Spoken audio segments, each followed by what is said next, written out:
नमस्कार दर्शकवृन्द, हर हर महादेव, जय श्री हरि। तपाईहरूलाई हाम्रो यस लुम्बिनी ज्ञान च्यानलमा हार्दिक स्वागत छ। आज हामी अत्यन्तै गम्भीर, रहस्यमय र आध्यात्मिक रूपमा गहिरो कथा सरल तर विस्तृत रूपमा बुझ्ने प्रयास गर्दैछौँ। शिवलिङ्गको प्राकट्य कसरी भयो, किन ब्रह्मा र विष्णुबीच महाविवाद उत्पन्न भयो र कसरी देवाधिदेव महादेव अनन्त ज्योति स्तम्भको रूपमा प्रकट हुनुभयो। यो दिव्य प्रसङ्ग पवित्र भूमि नैमिसारण्यमा ऋषिहरूले सूतजीसँग जिज्ञासा गर्दा वर्णन गरिएको हो, जसको विस्तार शिवपुराण लगायत विभिन्न पुराणहरूमा पाइन्छ। कथा अनुसार एक समय सृष्टिकर्ता ब्रह्मा क्षीरसागरको तटमा पुग्नुभयो, जहाँ भगवान विष्णु शेषनागमाथि योग निद्रामा शयन गरिरहनु भएको थियो र लक्ष्मीजी भक्तिभावले चरण सेवा गरिरहनु भएको थियो।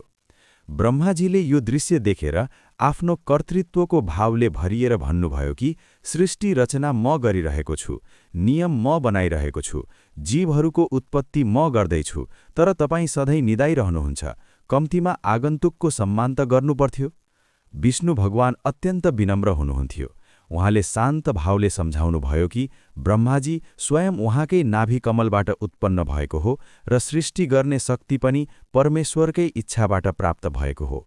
तर यो वचन सुनेपछि ब्रह्माजीको अहङ्कार झन बढ्यो र उहाँले प्रमाण माग्दै आफू कसैको पुत्र नभएको घोषणा गर्नुभयो। यहीबाट विवाद चर्कियो। वाक्ययुद्ध बढ्दै जाँदा दुवैले अस्त्र उठाउने निर्णय गरे। ब्रह्माजी हंसवाहनमा आरूढ हुनुभयो र विष्णु गरुडमा आरूढ हुनुभयो। ब्रह्मास्त्र र पाशुपतास्त्र जस्ता भयानक अस्त्र सज्ज भए, जसले यदि प्रहार भएको भए सम्पूर्ण ब्रह्माण्ड प्रलयमा जान्थ्यो। देवताहरू भयभीत भए र समाधानका लागि वनमा तपस्या गरिरहनुभएका देवाधिदेव महादेवको शरणमा पुगे। स्तुति र प्रार्थनापछि अचानक ब्रह्मा र विष्णुको बीचमा एक अद्भुत, अनन्त, अग्निमय स्तम्भ प्रकट भयो।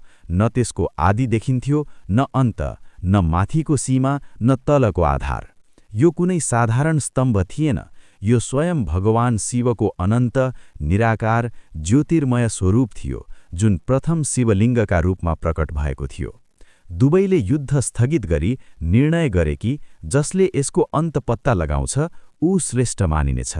ब्रह्माजी माथि टुप्पो खोज्न उड्नुभयो। विष्णु भगवान वराह रूप धारण गरी पातालतर्फ जरा खोज्न जानुभयो। अनन्तकाल जस्तै प्रयास गरे पनि दुवैले सीमा पाउन सकेनन्। विष्णुले सत्य स्वीकार गर्नुभयो कि आफूले जरा पाउन सकेन, तर ब्रह्माजीले केतकी फूललाई भेटेर उसलाई साक्षी बनाउन खोज्नुभयो र आफूले टुप्पो भेटेको झुट बोले। त्यसै क्षण अग्निस्तम्भको मध्य भागबाट शिव स्वयं प्रकट हुनुभयो र सत्य प्रकट गर्दै भन्नुभयो कि यो अनन्त स्तम्भ नै उहाँको स्वरूप हो, जसको आदि र अन्त छैन।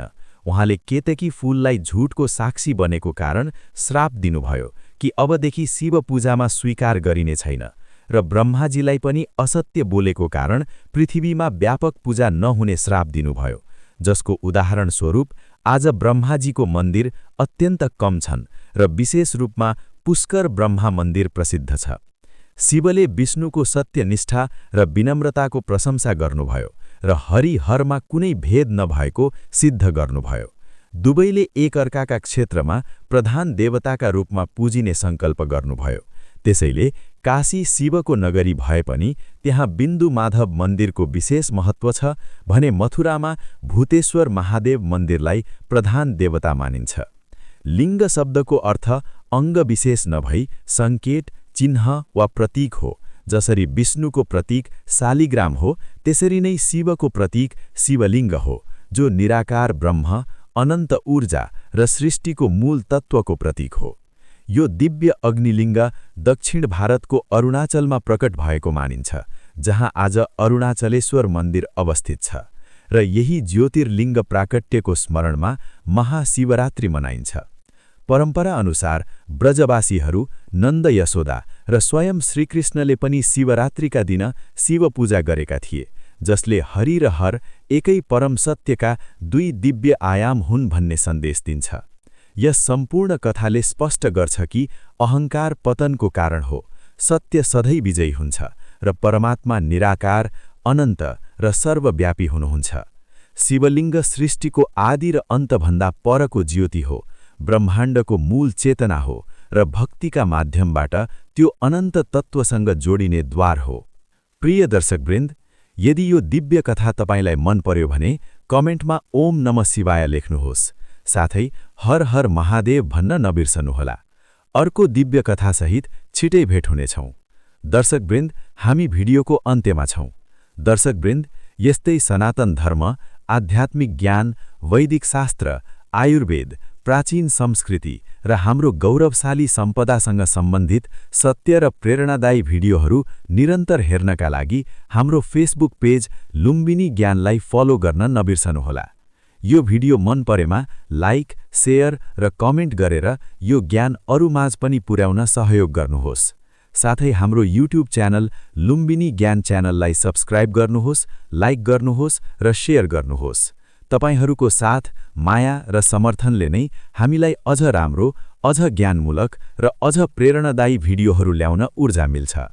तपाईका कुनै सुझाव, सल्लाह वा प्रश्न भए तलको कमेन्ट बक्समा अवश्य लेख्नुहोस्।